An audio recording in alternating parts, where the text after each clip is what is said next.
Ajá. Ok, miren.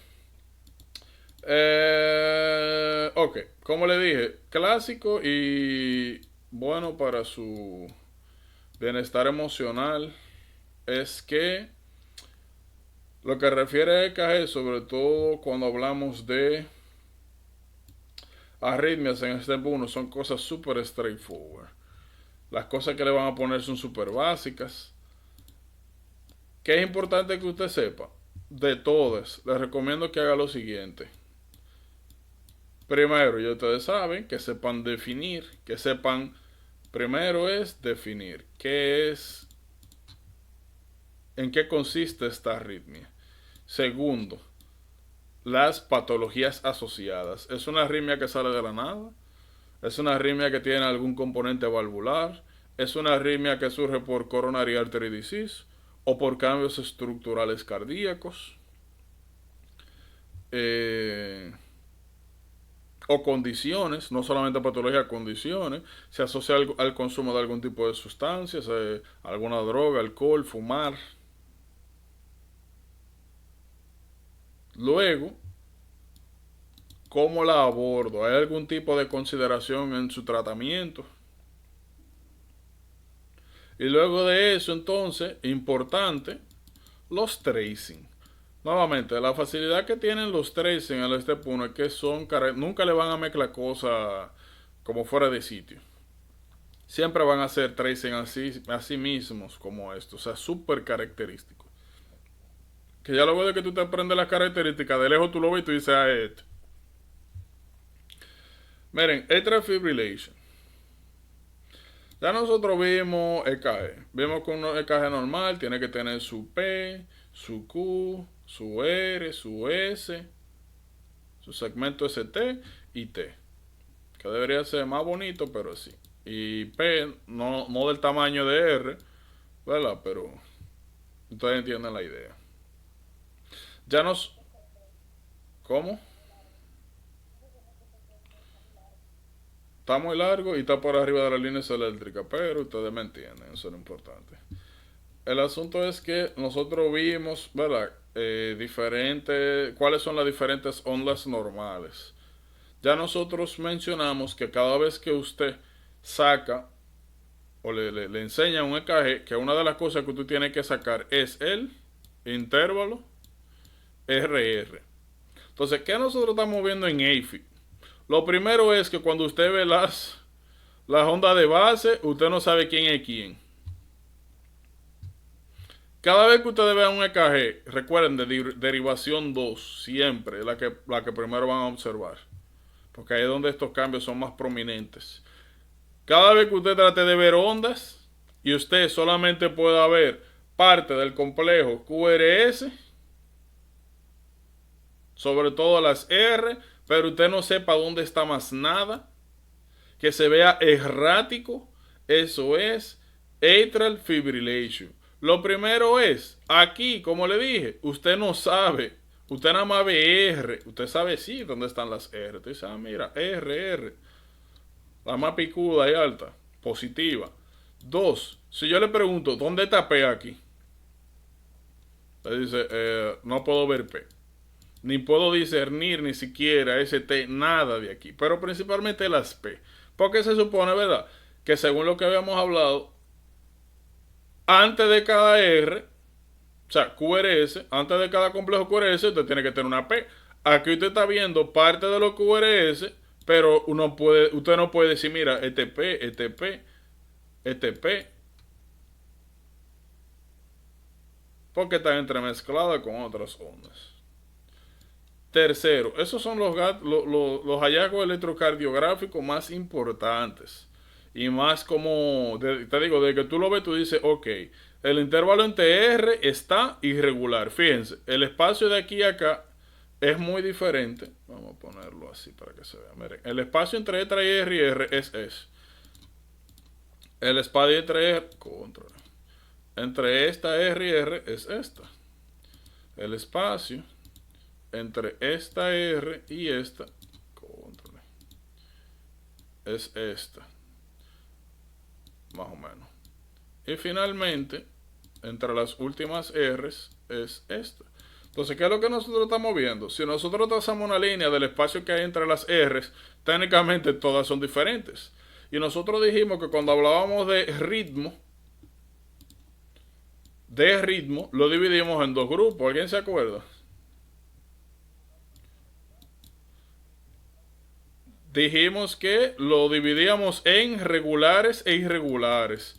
Y que los regulares eran regularmente regular, irregularmente irregular. Si aquí fuera, vamos a decir que uno rojo, marrón, eso es regularmente irregular, porque hay una irregularidad, pero es regular. Si todos fueran del mismo tamaño que la banda roja, fuera regularmente regular.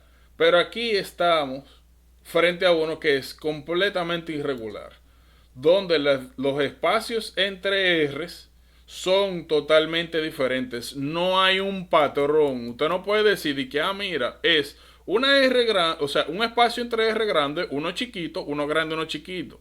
No, todos son diferentes. Usualmente, en el examen físico, lo que el paciente le va a referir es que él siente que el corazón está latiendo de manera irregular. Y cuando usted toma el pulso, va a sentir también el pulso irregular. Cada vez que usted ve esas características, tiene que pensar en AFib. Tiene que saberse, como dije, sus factores de riesgo. Cada vez que usted ve un AFib, tiene que pensar en anomalías cardíacas estructurales. Ahorita vamos a hablar del efecto de la hipertensión sobre el miocardio. Ya hablamos un poquito de miocardio, de coronary artery disease. Lo más importante de AFib es que el nombre lo dice, atrial fibrillation, fibrilación arterial. Si tú tienes un ventrículo y tienes un atrio, se supone, según lo que ya vimos, que parece un helado, pero imagínense que un corazón de helado. Se supone que primero se contrae la aurícula para mandar sangre al ventrículo, ¿verdad? Y luego el ventrículo se contrae. Se supone que esa debería ser la mecánica. Primero contracción aquí, después contracción acá. En atrial fibrillation lo que pasa es que el atrio se contrae. Imagínense que su mano, ¿verdad? Es el atrio. Comienza a cerrar y abrirla, cerrar y abrirla. Eso es atrial fibrillation.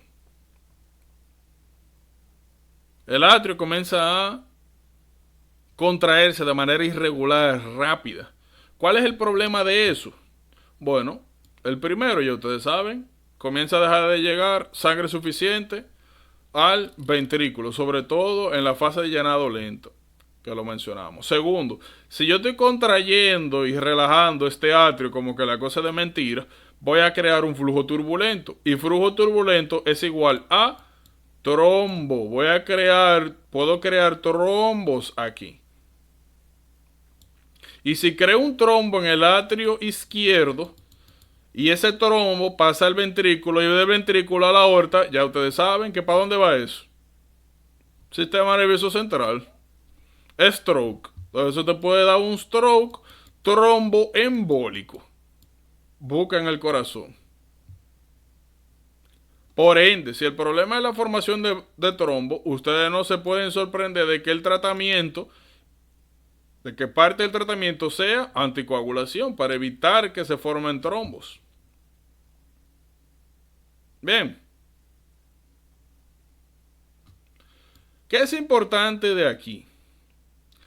Cada vez que usted tiene en AFib, usted tiene que controlar. Como el problema es que esto se está contrayendo mucho de manera irregular, usted tiene que controlar esa contracción anormal. Y usted lo hace de dos maneras: controlando el rate o el rhythm. Por lo primero que se va, por si acaso, es el rate. Sobre todo beta bloqueadores. Si usted no puede controlar rate, va a controlar rhythm. Cardioversión. ¿Cuándo usted usa cardioversión para atrial fibrillation? Oigan bien. Si el paciente ya está en el hospital y tuvo algún procedimiento, algo, y dentro de las primeras 24 horas después del evento desarrolla atrial fibrillation, usted le da su cardioversión, su fuetazo eléctrico. Y regularmente vuelve para atrás. O sea, se pone normal. Eso es una persona añosa, un viejito que le pasa en el hospital. Si el paciente llega por emergencia con la fibrilación arterial y es joven y recién comienza en 24 horas, o sea, un periodo de evolución menos de 24 horas, usted le mete su cardioversión. Pero eso es cuando son periodos, cuando aparece agudamente la atrial fibrillation, que aparece de la nada. Ahora, si es un paciente que tiene atrial fibrillation crónico y llega con una exacerbación, lo primero es anticoagular y luego dar cardioversión para que usted no saque ese trombo de aquí y termine de matar al paciente. Todos estos son tratamientos, ¿verdad?, que permiten controlar la patología. Pero el tratamiento definitivo es ablación por catéter. Se mete un catéter, ustedes saben, femoral, suben por las cavas, corazón derecho. Miren, esto es importante. Este es el corazón, ¿verdad? Entre comillas. Si usted entra por femoral, al final va a subir por la vena cava inferior. Vena cava inferior, ustedes saben que desemboca en el atrio derecho. Oigan bien, el catéter no se va al ventrículo, pulmón y después llega al atrio izquierdo. Ellos pasan el catéter a través del septum interarterial, rompen el septum interarterial, o sea, hacen un hoyito y pasan. Y ablación, oigan bien que eso es súper importante. Normalmente aquí al atrio izquierdo llegan las 4 venas pulmonares. El sitio donde se genera el atrial fibrillation es en la conexión en el sitio de unión entre las venas pulmonares y el miocardio atrial. En estas áreas se generan potenciales de acción aberrantes. Es como si aquí usted tuviera ahora un nodo sinusal nuevo, salvaje ahí, que comienza a competir con el otro nodo sinusal. Pero como este está aquí en el mismo atrio, ocasiona los procesos de contracción anómalas solamente en esta porción cardíaca. ¿Por qué eso es importante? Porque ustedes le van a preguntar, aunque aquí no lo dice, que dónde es que tienen que hacer la ablación de catéter en atrial fibrillation. En las venas pulmonares. Se crean focos aberrantes de conducción en estas áreas. ¿Estamos claros?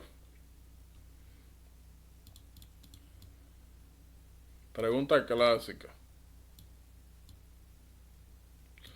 Regularmente esa ablación, por si acaso, es con alcohol. Le ponen alcohol, creo que le tiran alcohol como el 70-80%. Y con eso eliminan los focos.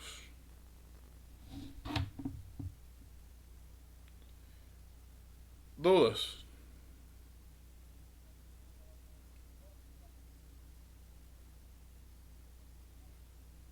Alcohol, manín. Alcohol. Tú metes alcohol para allá en el corrosi. Ya, te lo llevaste.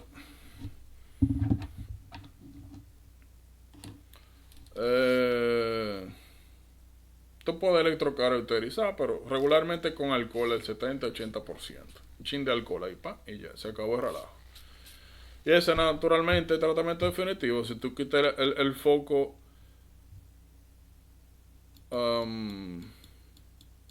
el nuevo foco que salió extranodal, pues ya, se acabó el relajo. Miren, atrial flutter. Regularmente al principio hay mucha confusión entre AFib y atrial flutter.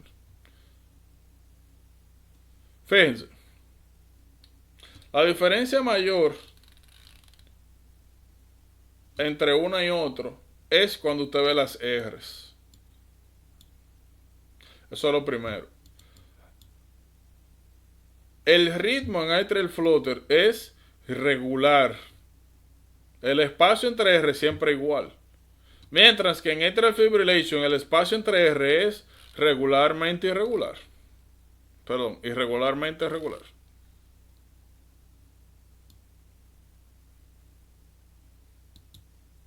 No hay patrón.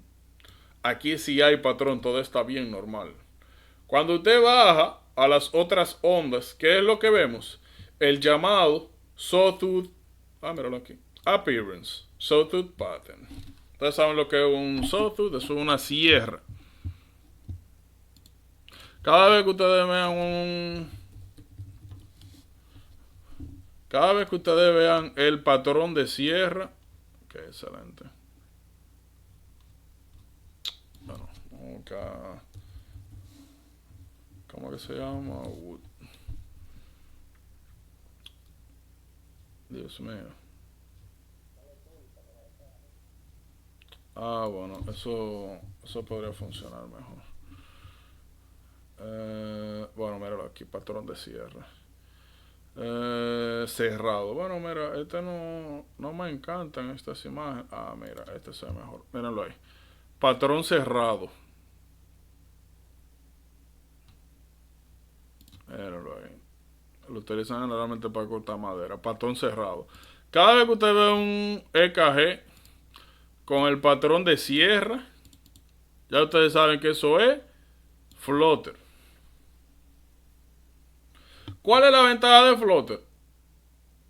Que técnicamente el abordaje es igualito que el de atrial fibrillation y la presentación puede considerarla igualita que atrial fibrillation. Es lo mismo. La diferencia es el patrón de KG y dónde se hace la ablación.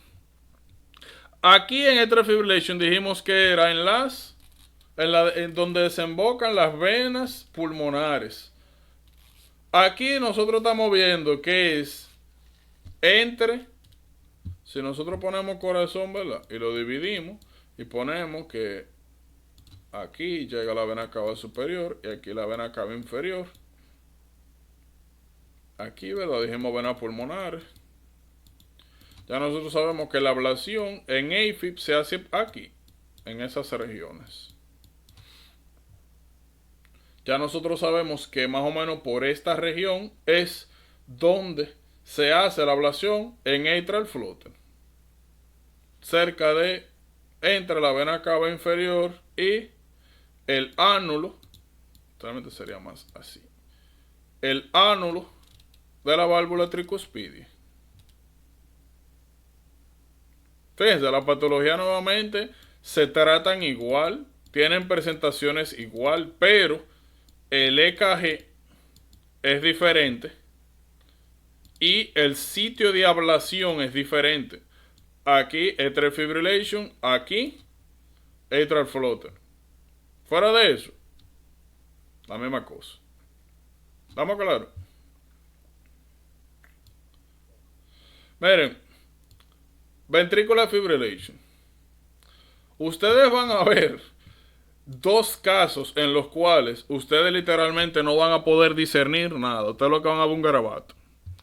En el primer garabato, ustedes van a ver esto, donde usted no ve nada. Usted no puede decir que mire TR, TP. No, usted ve un garabatazo. Cada vez que usted vea eso, que usted no puede decir nada, literalmente, usted lo que ve es un tollo. Ventricular fibrillation. Es fatal. Eso hay que tratarlo rápido, una emergencia.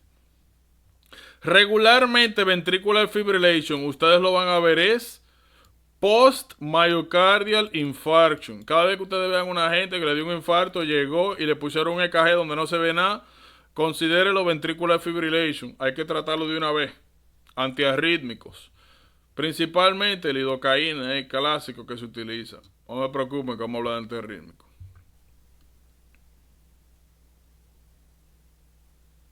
EMI, un garabato raro, ventricular fibrillation. Oh, ups, yo pensaba que estaba en el libro. Miren, los bloqueos. Esto es más sencillo de lo que parece. Los bloqueos se dividen de la siguiente manera. Hay tres bloqueos. El primer bloqueo ya lo hablamos que era un PR mayor de un cuadrito grande, 200 milisegundos o un cuadrito grande. Ya, se bloqueó de primer grado. Si usted cuenta aquí, le dice, mira, aquí hay 1, 2, 3, 4, 5, 6. Más de 5, un cuadro grande. Apoyar. ¿Qué fue lo que yo hice ahí? ¿Quién me dice?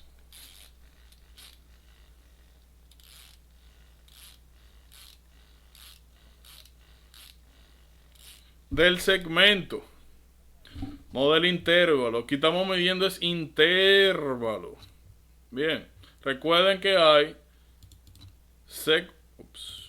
que hay, ok, excelente. Voy a cambiar este después este.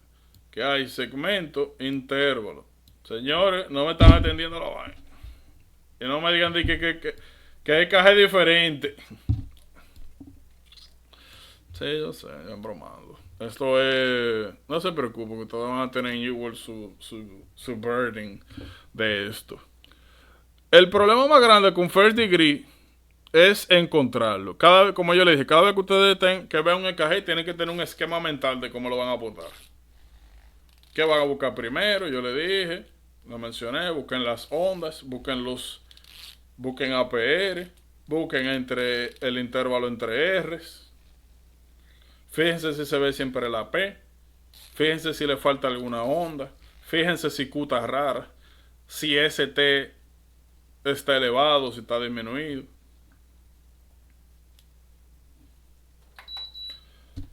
Ese bloqueo de primer grado no se le puede pasar, solo primero. Lo segundo, benigno, no hay que hacer nada. Bloqueo de segundo grado o mis favoritos, Mobitz Type 1, Mobitz Type 2. Esto es súper sencillo. El asunto es buscar el patrón. Súper sencillito. Ups. Fíjense en ambos. ¿Qué es lo que ven? En el primero, nosotros tenemos que por cada latido, una R, otra R, otra R. Fíjense, aquí PR es 1, 2, 3, 4, 5, 6, 7.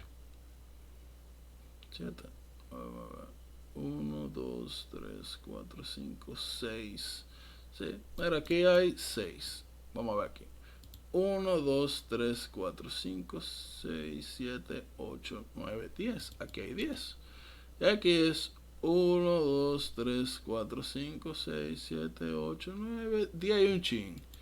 10.5. Entre intervalos, entre R,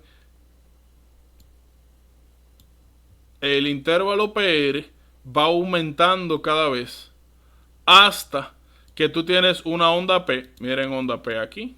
Ya ustedes saben que eso es. Perdón, T. Entonces T. Esto es Q. Según lo que hemos hablado, después de una Q, lo normal es que venga. Perdón, P. Que venga una Q, una R. P. Q. R. S. T. Lo que estamos viendo en el bloqueo de segundo grado tipo 1 es que luego del aumento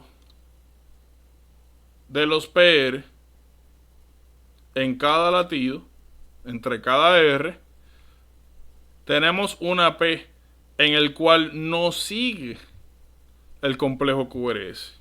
Eso es bloqueo grado 2 tipo 1. O de Weckenbach. En el bloqueo grado 2 de tipo 2, nosotros vemos técnicamente el mismo patrón donde tenemos P, que no es seguido de QRS. La única diferencia es que aquí el dropeo, o lo que le llaman el bit drop, el drop bit, sucede de manera espontánea, sin incremento del intervalo PR. Tipo 1, aumento progresivo del intervalo PR hasta que se cae el QRS. En grado 2 tipo 2, los PR se mantienen hasta que de manera súbita un QRS deja de preceder a P.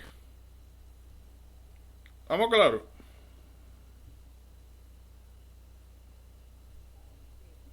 Bien. Nuevamente, esos son los patrones que ustedes van a ver. Por eso tienen que ser cuidadosos con los EKG, porque ustedes están viendo que la diferencia entre una cosa y otra, entre Flutter y AFib, y ahora entre los bloqueos, son cositas que hay que buscarlas literalmente. Cada vez que ustedes vean un EKG, por eso les tienen que tener su mapa mental de lo que van a, de por dónde van a comenzar a revisar, de los parámetros generales hasta los más minúsculos. Estos puntos son regalados. Bloqueo de tercer grado. Lo que sencillamente nosotros vemos aquí es lo llamado disociación atrioventricular. En un EKG normal nosotros tenemos P, luego Q, R, S, T. Y la regla general es que el nodo sinusal inicia el potencial de acción en el atrio. Luego nosotros tenemos el delay del nodo sinoventricular, que es esta línea eléctrica. Luego nosotros tenemos la despolarización ventricular y luego el periodo de repolarización. Eso es lo normal. Y hay una congruencia, como el impulso nervioso viene desde aquí y posteriormente llega al ventrículo, tenemos una concordancia entre P y QRS. Siempre que hay una P, le sigue un QRS. En el third degree block, ¿qué es lo que estamos viendo? Que cada segmento del corazón, o sea, los atrios laten por un lado y los ventrículos laten por otro. Nosotros mencionamos los marcapasos del corazón. Tenemos atrio, el nodo sinusal, el atrio ventricular, el haz de His y Purkinje. Todas estas fibras tienen la capacidad de autoexcitarse. Por ende, pueden servir como marcapasos. Entonces, lo que sucede en third degree block es que, usualmente, si aquí en el nódulo sinusal yo genero un impulso eléctrico, él va a viajar al, Lachman, al atrio izquierdo. Posteriormente, hay otra fibra que me conecta el sinusal con el atrio ventricular. Y posteriormente, el atrio ventricular me lo distribuye al septum y las fibras. ¿Qué sucede? En atrioventricular block, yo tengo una interrupción de la comunicación entre las vías del nodo sinusal al atrioventricular. Por ende, los impulsos de este nodo nunca llegan a dirigir las contracciones ventriculares. Por eso nosotros vemos aquí que las P nunca preceden al QRS. P, QRS. P habla de atrio, QRS habla de ventrículo. Y que en algunos casos se entremezclan las ondas. Salen ambas juntas. ¿Pero por qué? Porque los ventrículos están latiendo por su lado, a merced del nodo atrioventricular, y las aurículas están latiendo a merced del nódulo sinusal. Y cada uno tiene su ritmo. Disociación atrioventricular. ¿Entienden? La P aparece donde sea. Miren, la P aquí sola. P sola. P sola. El atrio está latiendo a su ritmo. Y como está latiendo a su ritmo, no hay comunicación entre ambas. Por eso aquí ustedes ven una P metida en un QRS. Y aquí ven una P metida en una T. Porque esto late a un ritmo y esto a otro. Regularmente este más rápido que este. Por eso tú ves una P aquí, P aquí, P aquí, P aquí. Y en lo que tú tienes ya 4 P solamente hay un QRS. Porque el nodo atrioventricular tiene un rate de despolarización mucho menor. Si no me recuerdan, como 60-80, 50-80 latidos por minuto. Y el nodo sinusal, y ustedes saben que es lo normal, de 70-100. ¿Estamos claros?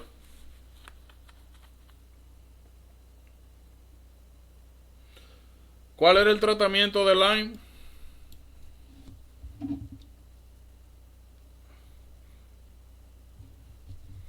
Lyme disease. No, nunca más en la vida. Rifampicina, nosotros solamente lo vimos en 2 sitios. Bueno, de hecho, en 3 sitios. ¿Alguien se acuerda en cuáles tratamientos fue que vimos rifampicina? TV yo lo voy a decir porque eso lo conoce todo el mundo. ¿Y los otros?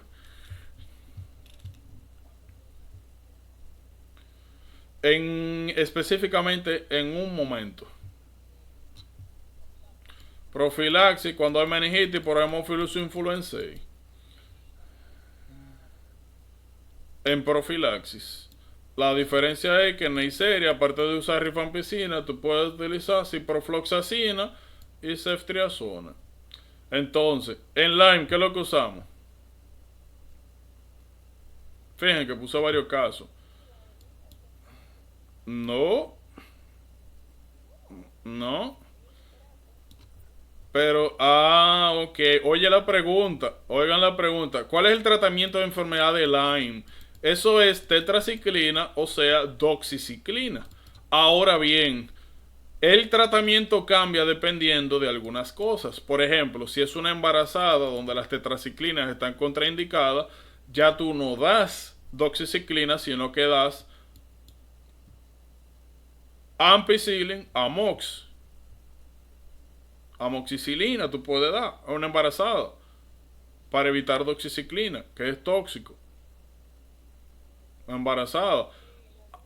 Ahora, cuando tú tienes Lyme con involvement cardíaco o del sistema nervioso central, el tratamiento es ceftriaxona. Sí, pero en un momento específico. General el tratamiento es doxiciclina. Embarazadas, amoxicilina. Si hay involvement cardíaco, como en este caso, si tú tienes Lyme que te está causando un bloqueo de 3er grado, ahí sí tú utilizas ceftriaxona, pero eso es un momento muy específico, no es siempre. O involvement del CNS. ¿Vamos claro?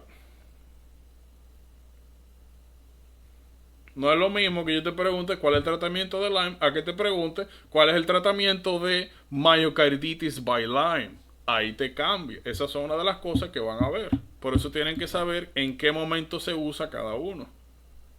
Bien. O sea, lo digo a propósito de que vi Lyme aquí.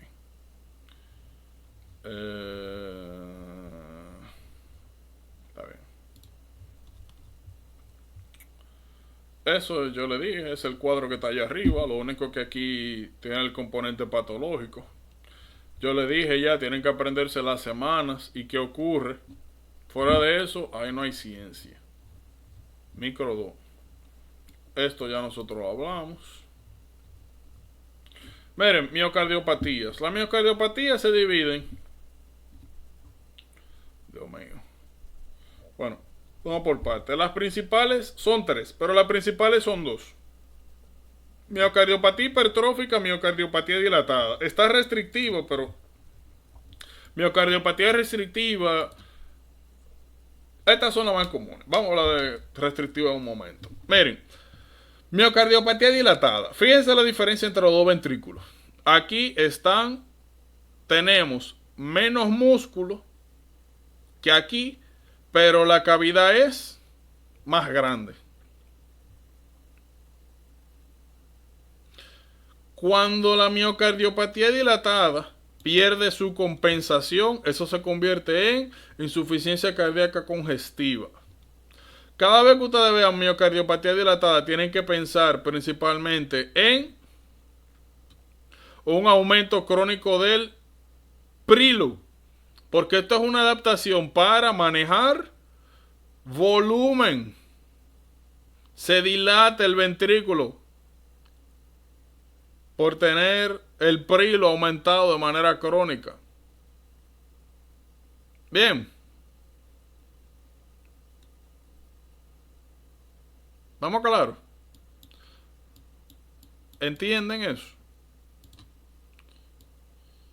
Si usted aumenta el preload de manera crónica, eso va a ocasionar que la arquitectura cardíaca cambie para ajustarse a ese preload. ¿Cuál es el problema con eso? Que si usted dilata mucho las fibras miocárdicas, llega un momento donde pierden capacidad de contracción. Y ahí viene congestive heart failure. Causa principal. Hemos hablado de muchas. La que me interesaría abordar es la siguiente. Coxsackie. Coxsackie corresponde a dos virus, A y B. A es el llamado erpangina. B está asociado a miocarditis, causando miocardiopatía dilatada secundaria. Cada vez que ustedes vean un niño que desarrolla una especie de gripe salvaje, que se le va y que después de eso tiene congestive heart failure o miocardiopatía dilatada, tienen que pensar en Coxsackie tipo B. Cada vez que vean a alguien con flu-like symptoms y después de eso salvajemente CHF, miocarditis viral.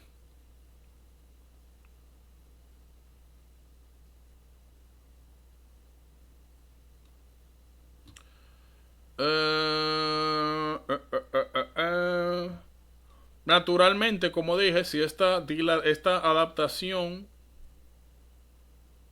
pierde o hace que se pierda la capacidad contráctil posteriormente, ya ustedes saben lo que eso significa: disminución de contractibilidad. Si no puedo contraerme, no puedo sacar sangre, aumentándome el end diastolic volume y el end systolic volume, ¿verdad?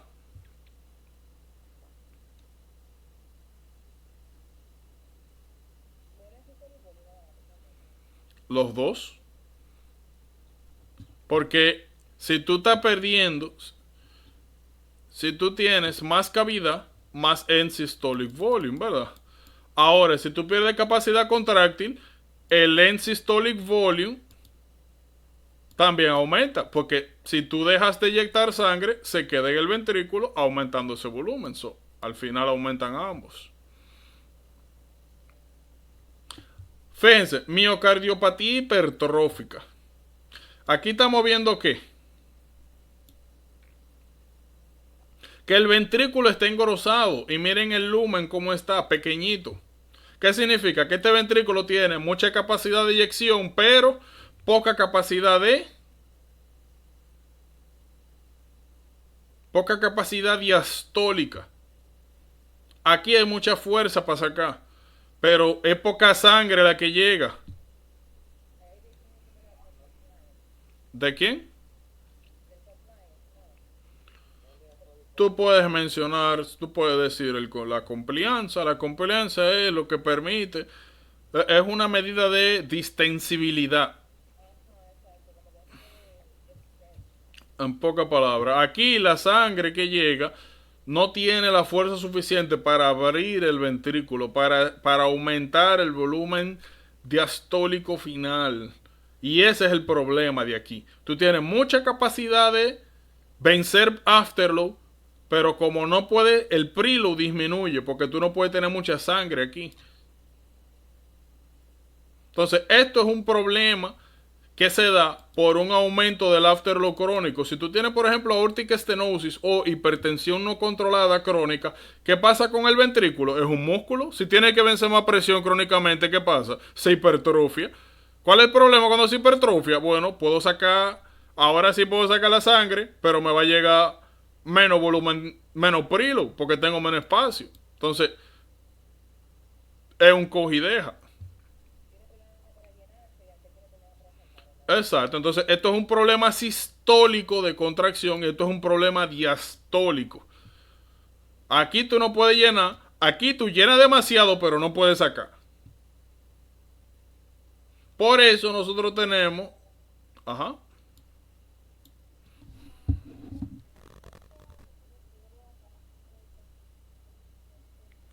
eh, eh, eh. ¿Cómo fue?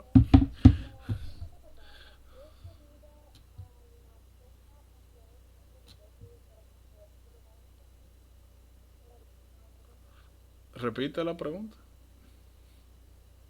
por favor. Ah, aquí en hipertrófica, claro. Claro. Mira, hay un problema grandísimo con miocardiopatía hipertrófica. Y es que nosotros vimos que en ejercicio aumenta el heart rate y aumenta contractility. Si tú tienes problemas para llenar el corazón, ¿verdad? O sea, este ventrículo, y tú te pones a hacer ejercicio y aumenta la frecuencia, pero más importante, aumenta el contractility, significa que en el próximo ciclo, toda la sangre que tú tienes aquí la va a mandar para afuera. Entonces se va a quedar vacío el ventrículo. Y como tiene problemas diastólicos de llenado, en el próximo ciclo se va a llenar con un chin de sangre nada más. Entonces, para el segundo ciclo no se va a inyectar casi sangre. Y si tú no inyectas sangre, disminuye perfusión. Y si disminuye perfusión drásticamente en el sistema nervioso central, síncope. ¿Tiene sentido eso? Poca palabra. Para abajo de una vez. Y principalmente así es que ustedes van a ver miocardiopatía hipertrófica. El evento clásico de miocardiopatía hipertrófica es una persona joven que está haciendo ejercicio y se desmaya de la nada. Ya. Cada vez que ustedes vean eso, generalmente son de que atletas que un día están corriendo, se caen y se mueren. Y ya, se murió ahí mismo. Piensen en miocardiopatía hipertrófica. O si le menciona de que un familiar que se murió ahí, joven, miocardiopatía hipertrófica.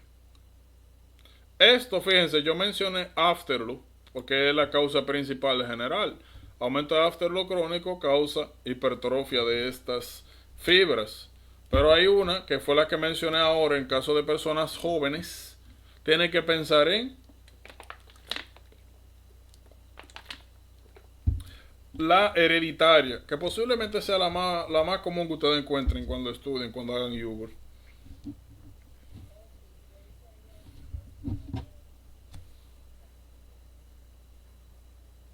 Tú dices en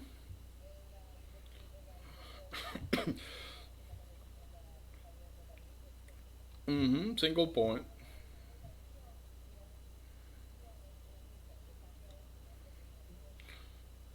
No es que se cambia una por otra, es que se modifica la estructura de esa proteína y pierde función. Pero sí, pero sí. Entonces, eso es importante, conocer esas diferenciaciones.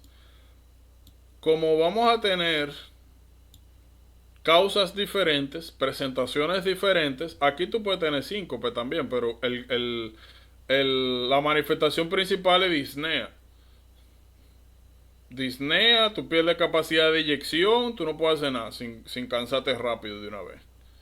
Aquí tú tienes una vida relativamente normal hasta que tú haces algún tipo de esfuerzo y ya tú sabes.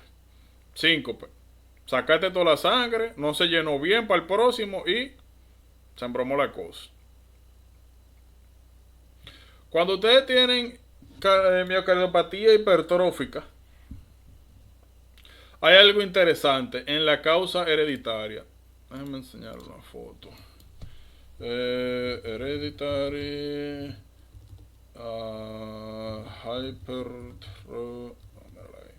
hypertrophic cardiomyopathy. Miren, hay algo interesante. Esta me gusta. Miren, en la forma hereditaria pasa algo interesante. Esto es normal. Si tú tienes una persona donde la miocardiopatía hipertrófica es secundaria a hipertensión arterial, tú vas a tener un engrosamiento simétrico. Todo se pone en el mismo grueso, como esa imagen que está acá. Ahora, cuando la hipertrophic cardiomyopathy es hereditaria, hay un engrosamiento a expensas de el septum interventricular. O sea, lo que más se engrosa es el septum. ¿Cuál es el problema de eso? Que este septum puede engrosarse de tal manera que se cierre, como ven aquí, que se cierre, que oblitere la salida de sangre a la aorta. Fíjense, normalmente aquí tenemos espacio de sobra, pero aquí, como el septum está engrosado, puede ocluir la salida de sangre a la aorta. Ya ustedes saben lo que pasa ahí, síncope. Tú tienes contracción ventricular, pero como el septum está obstruyendo aquí, no sale sangre. Y este cierre ocurre por dos cosas. La primera es, como vemos, el septum está ocupando espacio que debería estar libre. Lo segundo, miren aquí la válvula mitral.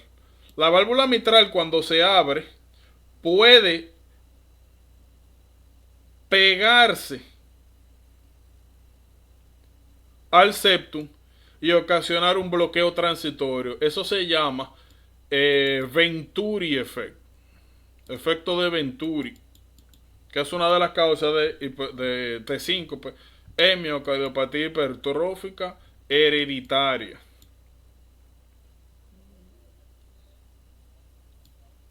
Ajá, exactamente. Fenómeno de Venturi. Es eso mismo, que el leaflet de la mitral se pega al septum y terminan bloqueando el outflow.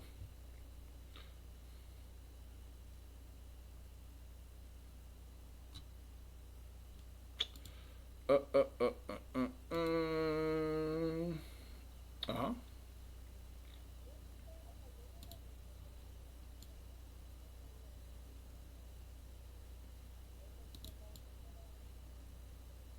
Sí. Ojo, ojo. No es que se da mucho en atleta. Es que es común que como los atletas constantemente están haciendo ejercicio, debuten con sintomatología. Pero no es que es más común en atletas.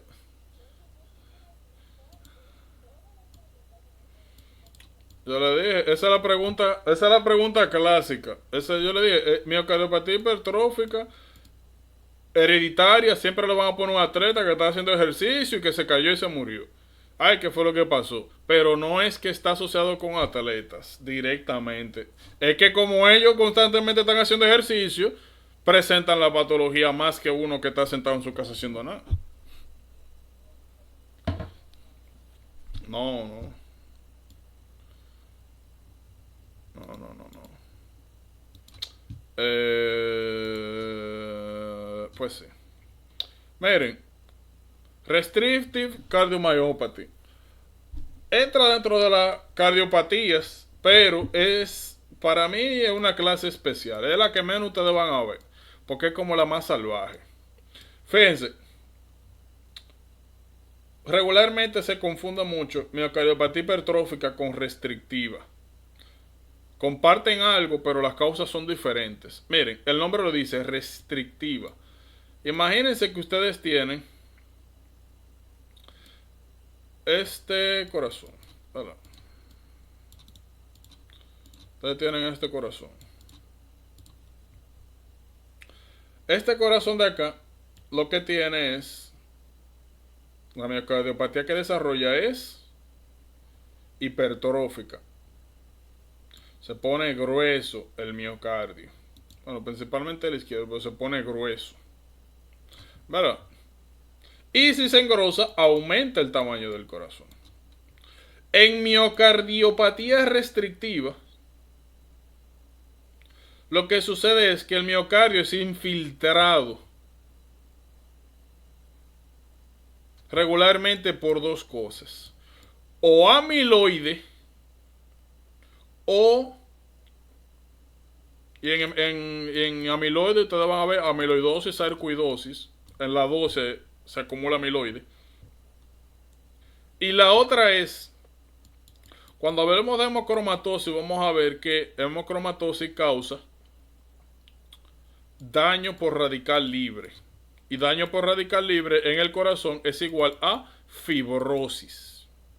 Entonces, si tú fibrosas o si tú acumulas proteína de amiloide en el miocardio, lo que va a pasar es que se pierde la capacidad contráctil. Entonces, en miocardiopatía hipertrófica, tú disminuyes el lumen ventricular, por ende, la capacidad de tener sangre aquí. Pero en restrictiva, tú pierdes capacidad contráctil, principalmente por fibrosis o por acumulación de proteína de amiloide. Por eso se llama así restrictiva. ¿Cuál es el problema con eso? Que si tú tienes un ventrículo, oigan bien, si tú tienes un ventrículo que está duro, stiff, que no se puede ensanchar para recibir volumen, eso es igual a disfunción diastólica. Es muy parecido a la miocardiopatía hipertrófica en concepto, pero las causas diferentes. Aquí el ventrículo pierde la capacidad, pierde flexibilidad, se pone duro. Nuevamente, pero se llama restrictiva. Bien.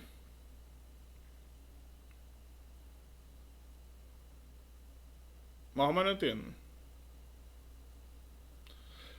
En miocardiopatía hipertrófica tú tienes menos espacio aquí para llenar el ventrículo. Por eso hay disfunción diastólica. Aquí es que el ventrículo se pone duro. El tejido cardíaco, el músculo, es reemplazado por tejido fibroso. Y el tejido fibroso, el nombre lo dice, fibroso, duro, no se contrae. Por ende, desarrollas disfunción diastólica. No puedes llenarlo bien. No se alcanzan las presiones necesarias. Principalmente, como le dije, hemocromatosis, amiloidosis. Son las causas que van a ver. ¿Estamos claros?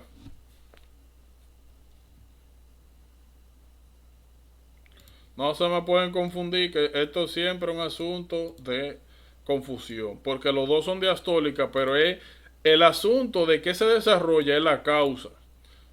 Aquí, fuera de la parte genética, lo único que te causa hipertrofia es aumento de afterloop.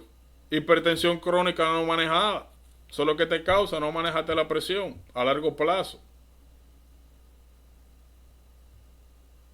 O tener algún problema valvular. Por ejemplo, ¿tú sabes qué te causa esto? Estenosis aórtica. ¿Qué te causa esto? Insuficiencia aórtica. Insuficiencia aórtica, se devuelve sangre de la aorta al ventrículo. Ah, pues tengo que captar más volumen. Me tengo que expandir. Aquí necesito más fuerza para sacarla a través de la estenosis. ¿Vamos claro? Aquí el problema es que se fibrosa, que tú reemplazas miocardio con tejido fibroso. Clásico de amiloidosis. Insuficiencia cardíaca. Déjame ver algo. Ay, Dios mío. Ahora vamos a salir de esto. Miren, insuficiencia cardíaca. Insuficiencia cardíaca, tómenlo como sinónimo de miocardiopatía dilatada. Ustedes en insuficiencia cardíaca lo que van a ver es esto, un corazón ensanchado, grande, que tiene insuficiencia sistólica, perdón, que no tiene capacidad de contraerse. Si usted tiene el corazón, ¿verdad? Y usted me dice que ahora, que este debería ser el corazón normal, y que ahora, por la razón que haya sido,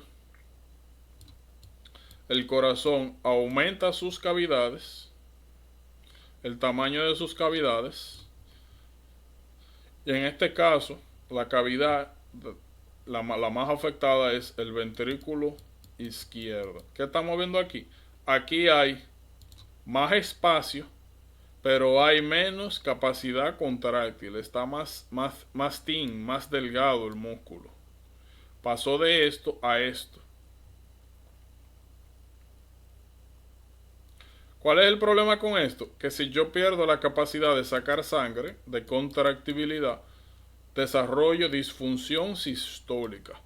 Si aquí se me comienza a acumular sangre, que no puedo sacar, comienzan a aumentar las presiones. Si aquí aumentan las presiones, eso se transfiere a aumento de presión retrógrada. Si aquí me aumenta la presión, se comienza a devolver sangre al atrio izquierdo. Del atrio se comienza a devolver sangre a sistema pulmonar. Del sistema pulmonar al corazón derecho. El corazón derecho a la aurícula derecha. De la aurícula derecha a sistémica. Por eso, una de las manifestaciones es edema de miembro inferior. Si yo estoy devolviendo la sangre del ventrículo, cada vez que yo trate de meter sangre para acá a través de la cava, no voy a poder. Por ende, eso me causa éstasis venoso de sangre, significando que no puedo sacar la sangre venosa de los tejidos. Y si tengo un reguero de sangre acumulada en los tejidos, ¿qué presión aumenta? Hidrostática, que favorece la salida de fluido. Eso es lo que usted está viendo ahí, encharcamiento, edema. Lo otro, si estamos encharcando el sistema pulmonar, va a pasar lo mismo. Si tenemos los pulmones llenos de sangre, aumenta la presión hidrostática, edema pulmonar. Entonces, eso es parte de la fisiopatología de congestive heart failure. Disfunción sistólica, encharcamiento del sistema pulmonar y sistémico. Y ahí ustedes van a encontrar todas las otras manifestaciones. Jugular venous distension, edema. Cada vez que ustedes vean ese 3, eso es fluid overload. Es un indicador de fluid overload. Ese 3 indica mucho fluido, mucha sangre en el corazón. Ese 4 indica un ventrículo duro, un ventrículo disfunción diastólica, un ventrículo difícil de llenar. Bien. No se preocupen que en renal vamos a hablar mucho de tratamiento. Entonces, para tener una idea general, si el problema en congestive heart failure, ¿verdad?, es que yo no puedo sacar la sangre porque tengo disfunción sistólica, eso significa que yo tengo un espectro de fármacos para yo mejorar la condición. El primero es vasodilatar. Si yo vasodilato, disminuyo el afterload. Si me disminuye el afterload, es más fácil sacar el volumen, ¿verdad? El segundo, si yo, el problema más grande es mi manejo de volumen, porque el corazón no puede eyectar mucha sangre, entonces diurético. Si disminuye el volumen total sanguíneo, es más fácil que el corazón lo maneje. 3. Digoxina, dobutamina. Son fármacos que aumentan la contractibilidad. Si yo tengo disfunción sistólica y estoy dando drogas que aumentan la contractibilidad cardíaca, pues eyecto más sangre. Si eyecto más sangre, menos se me acumula. Mientras menos se me acumula, menos síntomas. ¿Tiene sentido eso? Bien. No se preocupe, como le dije, que en renal vamos a ver más detalles.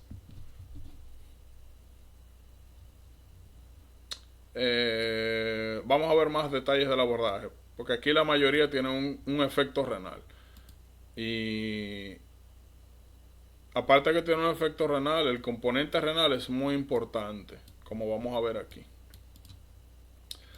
Miren, en general ustedes pueden tener fallo cardíaco derecho y fallo cardíaco izquierdo. Cada vez que ustedes, como vimos, si ustedes tienen problema en el corazón izquierdo, aquí, ya sabemos que la sangre se devuelve al sistema pulmonar. Ya vimos que si usted aumenta la presión hidrostática pulmonar, usted va a tener edema pulmonar. Y eso se va a empeorar dependiendo de la gravedad. Si usted se acuesta y tiene mucho líquido en los pulmones, va a ser más difícil, sacar esa sangre de los pulmones. Por lo tanto, usted va a desarrollar disnea cuando se acuesta plano. Eso se llama ortopnea. Bien. Cada vez que ustedes vean que la porción pulmonar está afectada y hay problemas en el corazón, tienen que pensar en que hay fallo del corazón izquierdo.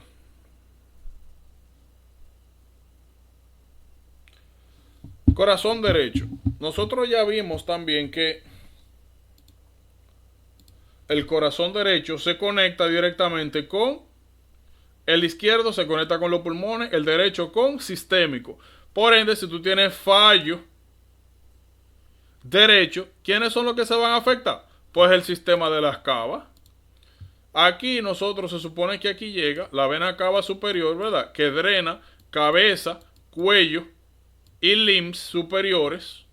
Entonces, si aquí la sangre que está llegando de acá yo no la puedo meter al atrio porque el atrio ya está full, porque se está devolviendo presión desde el ventrículo izquierdo, ya ustedes saben que se comienza a acumular sangre aquí. Por ende, se desarrolla un aumento de la presión yugular.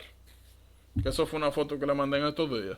Segundo, si en la vena cava inferior nosotros estamos sacando la sangre que viene principalmente de sistema porta, sistema hepático.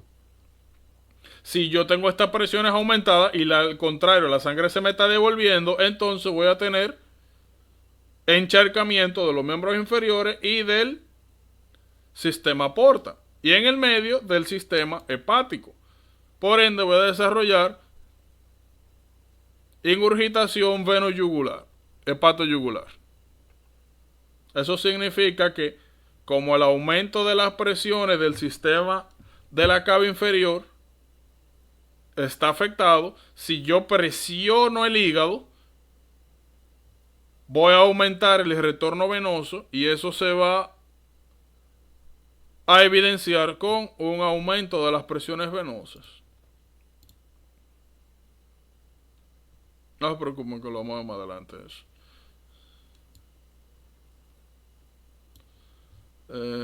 Vamos a hablar de esto. Pero en general, cada vez que ustedes tienen afectación del corazón derecho, las manifestaciones que van a ver son sistémicas. Cada vez que tengan encharcamiento sistémico y cada vez que ustedes tengan problema en el corazón izquierdo, van a tener problemas principalmente pulmonar y después sistémico. Miren,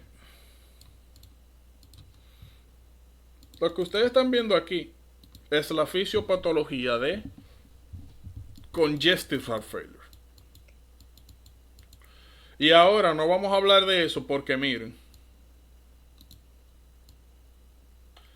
el problema principal y lo que causa exacerbación fisiológica de esta patología es el componente renal y no hemos visto nada de eso. Así que esto lo vamos a hablar después de renal. Porque si no vamos a estar hablando paja. Y ahí también en renal abordamos los fármacos y la razón de por qué se dan algunos fármacos que tienen un enfoque renal en CHF, que son importantísimos para el correcto ¿cómo se dice? Bueno, eso mismo, para el correcto control patológico. De lo que sí les podría mencionar es esto acá, estos cuadritos. Fíjense.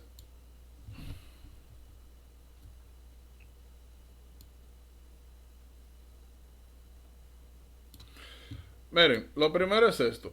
HF, Heart Failure, Ejection Fraction. Heart Failure, Ejection Fraction. La P se refiere...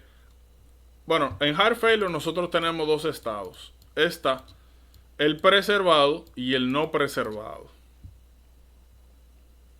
En preservado significa que aunque tú tienes insuficiencia cardíaca, hay compensación fisiológica. Tú no vas a tener síntomas en el momento. Entonces, lo que nosotros estamos viendo aquí son los diferentes cambios que se evidencian que nos permita a nosotros explicar este efecto de preservación. ¿Qué es lo que nosotros vemos aquí? Este cuadrito ya nosotros lo conocemos, que es el Pressure Volume Loop cardíaco. Entonces, lo que nosotros estamos viendo acá es que si tú tienes aquí lo que vemos es la afectación de la complianza y la contractibilidad en los diferentes estados. Fíjense. Miren qué es lo que pasa, para que me entiendan. En los diferentes estados en la cual podemos encontrarla. Fíjense. Estos componentes son los que me permiten a mí, por eso están de este color.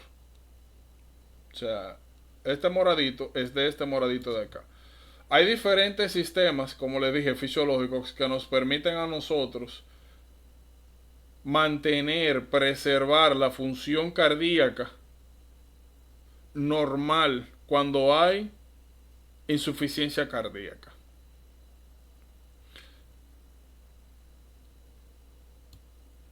¿Qué sucede? Warner ahorita me escribió, de hecho me preguntó directamente por esto.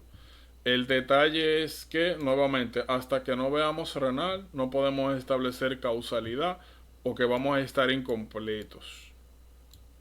Y es esencial.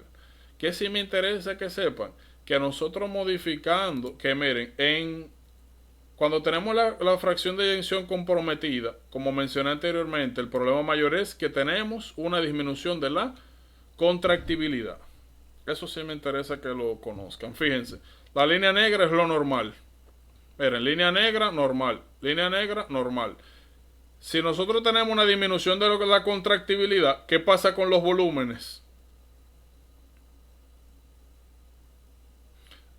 Esto es aquí en systolic, en diastolic. Entonces, si tú tienes una disminución de la contractibilidad, ¿qué va a pasar con los volúmenes? Aumentan. Por eso aquí tú tienes ahora el end systolic está aquí y el end diastolic está allá. Disminuyó la contractibilidad. Incremento de volúmenes. ¿Entienden? ¿Entienden?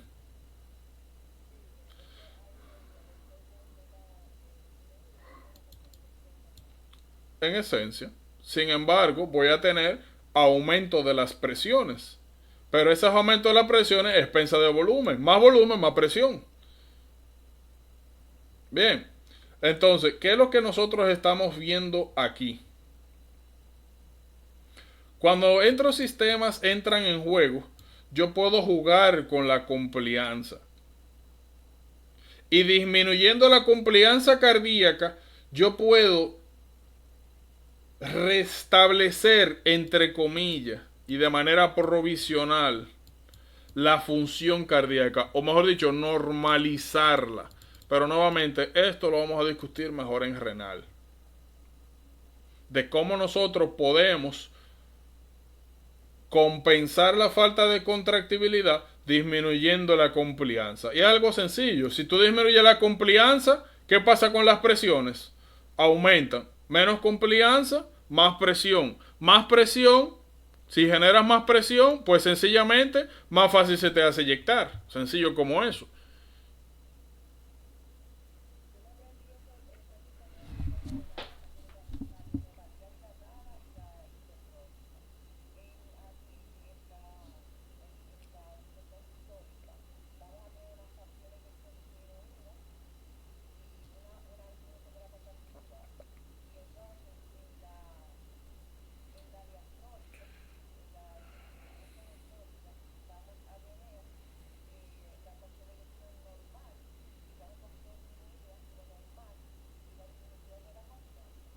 Un poco de palabra.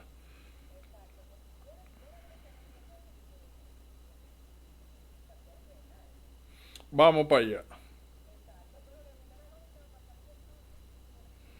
Sí, eso es lo que tienen que hacer, como ver exacto. Nosotros llegaremos aquí. No se preocupen. Miren, déjame ver, nos falta esto, Dios mío. Bueno, por suerte no es tanta cosa. Miren, eh, shock tamponade.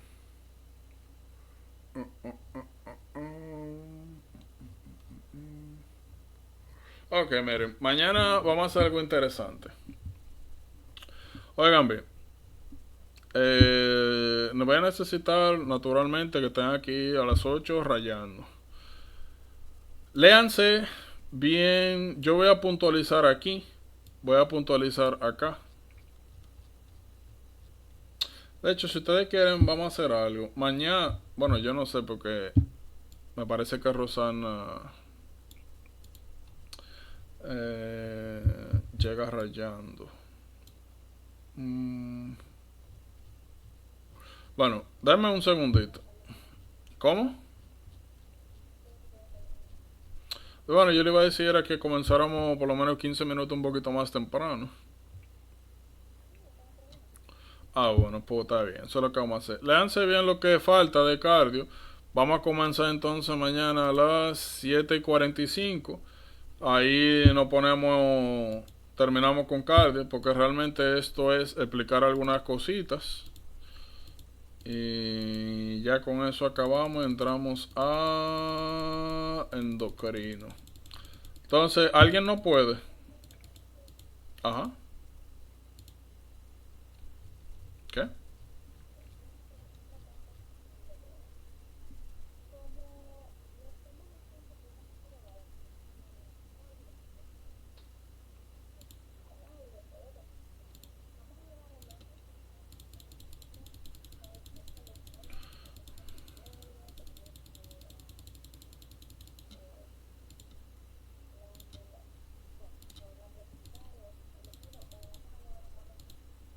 No, vamos a seguir el mismo orden que está. Lo único que lo que yo le mencioné es que si a alguno le toca alguno en particular, si ustedes quieren seguir algún orden que sea lógico, que yo no tengo problema. Eso depende de ustedes. Y ya, si ustedes lo quieren ordenar, no hay ningún problema.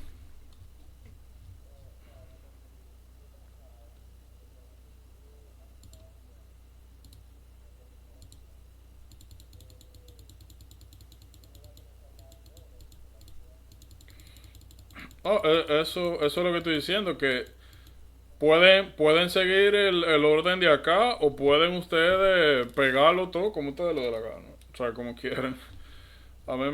Mientras se cubra las generalidades, por lo menos, yo no tengo ningún problema.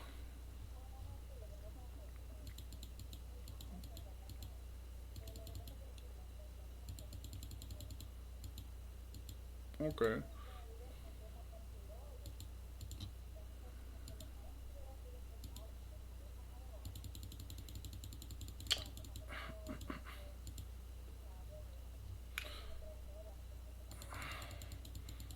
Sí, regularmente yo sigo el mismo patrón que está aquí, cualquier arreglito lo hacemos, pero yo realmente hice la aclaración por la siguiente cosa. A veces, hay a veces que sucede que aquí comienza a hablar de una cosa, no lo termina y más adelante habla de eso. O que en una parte aborda embrio, algunos conceptos anatómicos y posteriormente habla de fisiología, que, bueno, al que le tocaba cada cosa, pues que resuelva ahí, que meta su mano, que lo organice. Pero fuera de eso, seguimos el mismo patrón que está.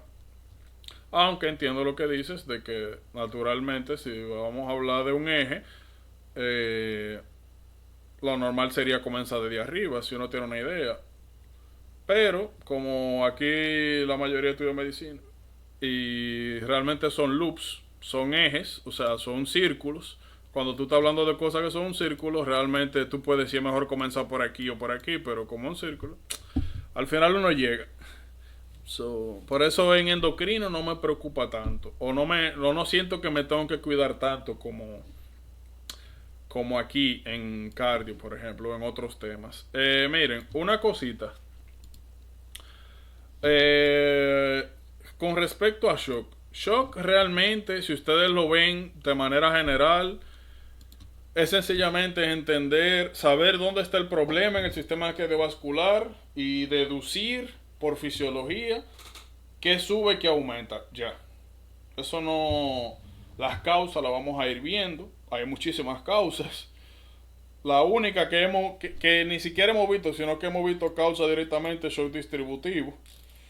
Y entre comillas, de que como hablamos de un chin de infarto cardiogénico, pero el abordaje de aquí es general. Mañana lo que vamos a establecer una causalidad entre las manifestaciones generales y lo que ocurre de manera fisiológica. Por ejemplo, shock cardiogénico, se embromó el corazón. ¿Cuáles son las adaptaciones y por qué? Sencillo. ¿Por qué aumenta el afterload? ¿Por qué aumenta el preload? ¿Dónde aumenta el preload? Si solamente en el ventrículo izquierdo, en las otras cavidades. Por si acaso. Eso es lo que vamos a hacer con esto. Ya lo otro es sencillamente puntualizar. Tamponeide bien sencillito. Esto también. Esto es una aplicación de micro. Ya ustedes se acuerdan, ¿verdad? Eh, Sobre todo cuando hablamos, yo creo que mencionamos un poquito de esto. Miren, por si acaso, los síntomas nosotros lo vamos a dividir en dos grupos, que son los componentes cardiovasculares y los inmunológicos, por si acaso. Vamos a hablar de algunas de las características macro, de cuándo sospechar de quién, de qué tipo de patógeno. Ya mencionamos Bovis, pero faltan los otros. Fiebre reumática, vamos a hablar de los criterios, de los nódulos, de los aspectos patológicos. Syphilic heart, realmente hemos mencionado un poquito cuando hablamos de arteritis. Y yo creo que ahí no falta de aquí realmente tenemos unas cositas que puntualizar y de pericarditis también, pero por suerte esto se relaciona mucho con shock. Así que está bien. Está bien, está bien. Entonces mañana comenzamos a las 45. Chévere. Metan mano, revisan, organícenme, como le dije, shock. Una pregunta, ¿a quién era que le tocaba tiroides? Ay, se murió. Está bien. Tú sabes que el primero siempre va a forzar, pero está bien, mete mano. Sí, porque es de una vez. Los 15 minutos es para hacer unas aclaraciones de cardio, pero ya entramos a endocrino. Tú vas a ver que sí.